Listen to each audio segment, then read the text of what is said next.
सूर्य पुराण में वैशाख मास के शुक्ल पक्ष में आने वाली मोहिनी एकादशी की महिमा का वर्णन है।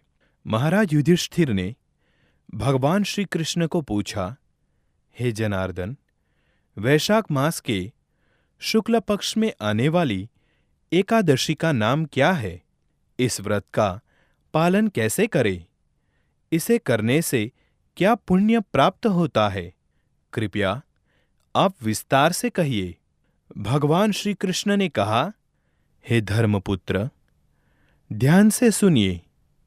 जो कथा वशिष्ठ मुनि ने प्रभु रामचंद्र को सुनाई थी, वो मैं आपको कहता हूं। पूर्व काल में प्रभु रामचंद्र वशिष्ठ महाराज को पूछने लगे, हे आदरणीय ऋषिवर, सीता जी के विरह से मैं अत्यंत निराश हूं। कृपया आप हमें ऐसा व्रत बताइए जिसके प्रभाव से सब पापों से और दुखों से मुक्ति मिले। प्रभु रामचंद्र जी के आध्यात्मिक गुरु वशिष्ठ जी ने कहा, प्रिय राम, आप बहुत बुद्धिमान हो। आपके पवित्र नाम से ही सभी प्राणियों के दुख दूर होते हैं, उनका जीवन मंगलमय होता है। फिर भी सभी जीवों के उद्धार के लिए पूछा गया ये प्रश्न प्रशंसनीय है। अब मैं आपको इस व्रत की विस्तार पूर्वक कथा कहता हूं। वैशाख मास के शुक्ल पक्ष में मोहिनी एकादशी आती है। वह बहुत ही मंगलकारक है। इस व्रत के पालन से व्यक्ति संसार के दुखों से, अनेक पापों से तथा भौतिक भ्रम से मुक्त होता है।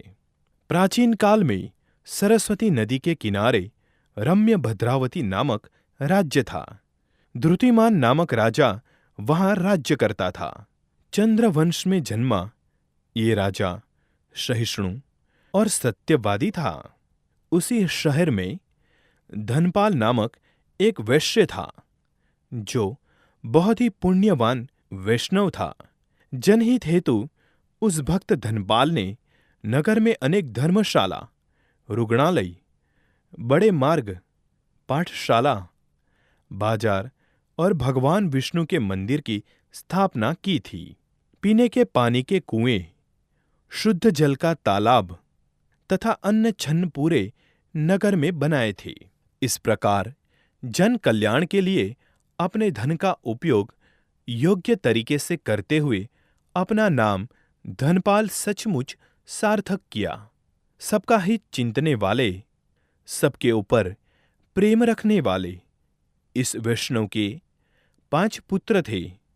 समन, द्युतिमन, मेधवी, सुकीर्ति और दृष्ट बुद्धि ये उनके नाम थे। इन सभी में दृष्ट बुद्धि बहुत पापी और दुराचारी था। दुष्ट व्यक्तियों का संग, व्यभिचारी स्त्रियों का संग, निष्पाप पशु की हत्या, मांस, मदिरापान करना, इन सब पाप कृत्यों से वो अत्यंत पापी और दुराचारी बना था।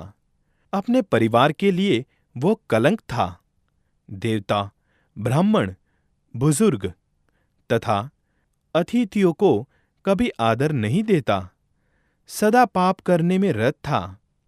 एक दिन मार्ग पर वेश्या के कंधे पर हाथ रखकर जाते हुए उसे उसके पिता धनपाल ने देखा और उन्हें बहुत दुख हुआ। उसी दिन उन्होंने दृष्ट बुद्धि को घर से बाहर निकाल दिया।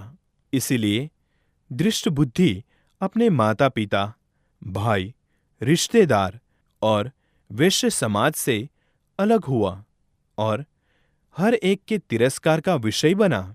पिता के निकालने से दृष्ट बुद्धि घर से बाहर जाकर ज्यादा पाप कृत्यों में व्यस्त हुआ। खुद के वस्त्र और धन बेचकर जो भी मिला वो सभी उसने पाप कृत्यों में लगाया। अंत में जब धन खत्म हुआ तो निर्धनता के कारण उसकी हालत भिखारी जैसी बन गई। अन्न न मिलने से उसका शरीर कमजोर हो गया। उसके सभी धूर्त मित्रों ने बहाने बनाकर उसका त्याग किया। दुष्ट बुद्धि को अतिशय चिंता हो रही थी। भूख से वो व्याकुल हो रहा था। अब मुझे क्या करना चाहिए? अन्न और धन कहां से प्राप्त होगा? इन प्रश्नों को सोचकर वो अशांत हो रहा था। आखिर उसने चोरी करने का निश्चय किया और शुरुआत भी की। बहुत बार राजा के सिपाही उसे पकड़ने के बाद भी उसके पिता का मान और बड़प्पन देखकर छोड़ देते। फिर भी उसने चोरी करना बंद नहीं किया। एक बार विशेष चोरी करते समय वो पकड़ा गया। तब राजा ने उसे कहा, हे मूर्ख, आज तुम इस राज्य में नहीं रह सकते, क्योंकि तुम महापापी हो। मैं तुम्हें अभी छोड़ रहा हूं। तुरंत इस राज्य से बाहर चले जाओ। तुम्हें जहां जाना है तुम जा सकते हो। फिर से सजा मिलने के भय से दृष्ट बुद्धि राज्य के बाहर गहन वन में गया। अविवेक के कारण निष्पाप प्राणियों की हत्या करके उनका कच्चा मांस वो खाने लगा। किसी शिकारी की भांति हाथ में धनुष्य लेकर वो वन में पाप कृत्य करने भटकने लगा। दृष्ट बुद्धि हर समय दुखी और चिंतित रहता। परंतु एक दिन उसके पिछले जन्म के पुण्य कर्म के प्रभाव से वो एक ऋषि के आश्रम में पहुंचा। उस आश्रम में कौंडिन्य नामक बड़े तपस्वी रहते थे। वैशाख मास था और कौंडिन्य मुनि गंगा स्नान से लौट रहे थे।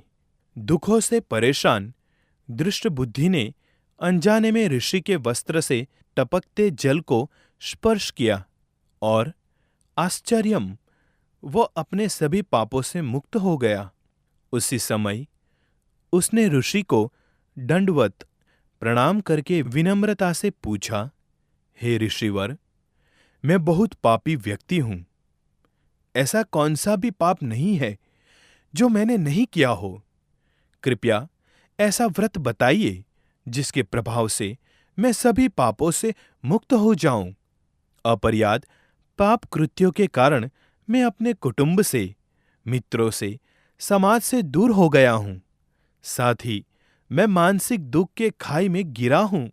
ये सब सुनते ही पर दुखी होने वाले कौंडिन्य ऋषि ने कहा, सुनो, मेरु पर्वत से भी अधिक प्रचंड पापों की राशि को नष्ट करने वाले व्रत के बारे में मैं तुम्हें कहता हूं।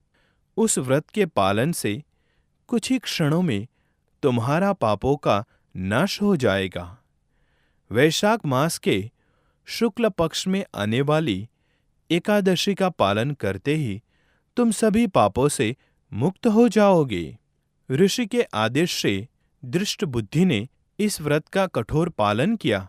हे राजन, इस व्रत के पालन से वो सभी पापों से मुक्त होकर दिव्य शरीर प्राप्त करके गरुड़ पर सवार होकर विष्णु लोक चला गया। हे रामचंद्र, इस व्रत से सभी पापों से, भ्रम से व्यक्ति मुक्त होता है।